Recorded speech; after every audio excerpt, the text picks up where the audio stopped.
Revit walls can contain entities called sweeps or reveals. And to see these entities, the first thing I'd like to do is move up here onto the view cube and click on this upper right-hand corner. And this is going to spin our wall around. Now if we zoom in, we're going to see a precast sill that comes here and stretches the length of the wall.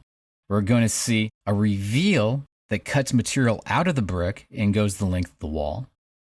3 of those. If we move up here, we'll see the soldier course of brick as well as the top cap on the top of the wall. Each of these are considered sweeps or sweep objects.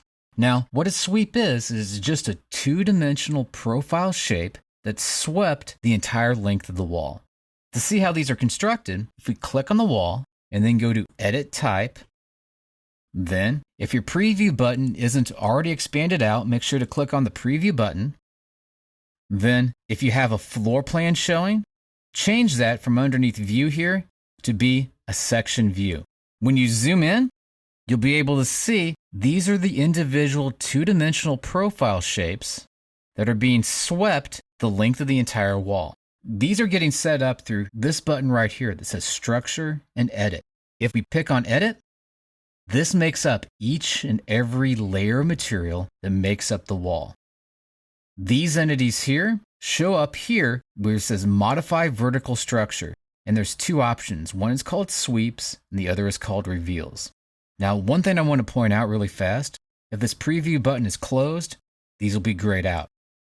Also, if this view down here is changed to floor plan, this will be grayed out as well. This will only show up if you're currently inside of a section view. Now, if we want to see those reveals, and that's this piece, this piece, this piece, these are the bricks, in this case, that are taking material out of the wall. Click on Reveals. Here they are. And it's just a 2-dimensional profile that's specified. These are the height at which each of these profile shapes are at, 5'4", off of the base or the bottom of the wall. You can also do these from the top of the wall. So if we clicked in here, another option would be to choose top of the wall, and you could specify the height off of the top. If you need to offset these any, so have them be a certain distance away from the wall or a certain distance into the wall, you can specify that through in here. Now I'm going to click on OK to get out of this. And I'm going to do the same thing with sweeps. Here we can see this is the parapet cap at the top of the wall. This is the wall sweep right here. And that is that brick soldier course that we were looking at. And then down here, we have the precast sill. And it's 3'4" off of the base of the wall. We can even see that the brick soldier course is 3 5/8 inches offset into the wall. That's the reason why it looks like the brick is inside of the wall. It really is. Now, these are 2-dimensional profile shapes, which means someone draws in a profile family a 2-dimensional shape and then loads it into the Revit project and then specifies that. To try this yourself, click on OK to that menu, click on OK to this, and OK to this.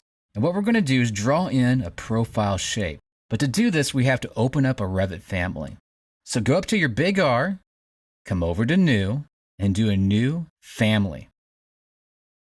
Off of the list here, look for Profile. When you just find the word Profile by itself, highlight on that and click on Open. Now what we need to do is start to draw in some line work. So underneath Create, there's a line option.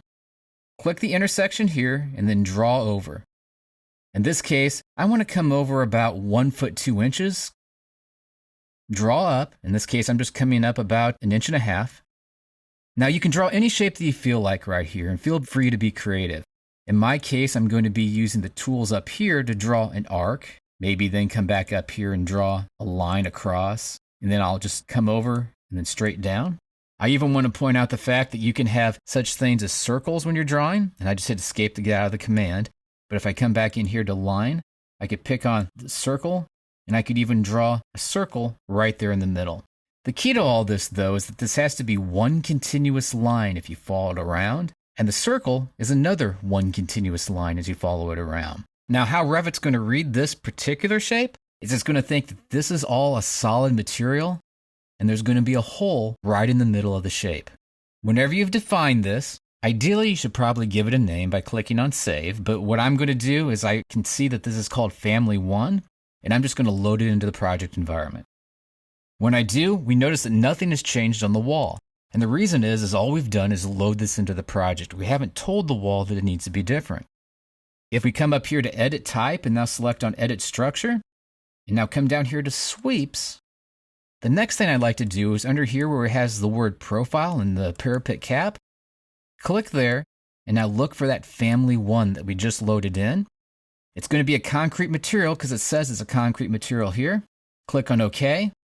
If you zoom in up here, you'll see that you have your new shape right here on the wall. And if you click on OK to this, and then OK on to the next button, here we can see we have the new parapet cap up on top, and it has a hole going all the way through it, clear to the other side. So, your sweeps and reveals. Sweeps are additive objects. They add material, such as this piece right here, or that parapet cap that we put up here at the top of the wall. Reveals, they work with profile shapes too. Exactly the same concept. The only difference is they subtract material from the wall.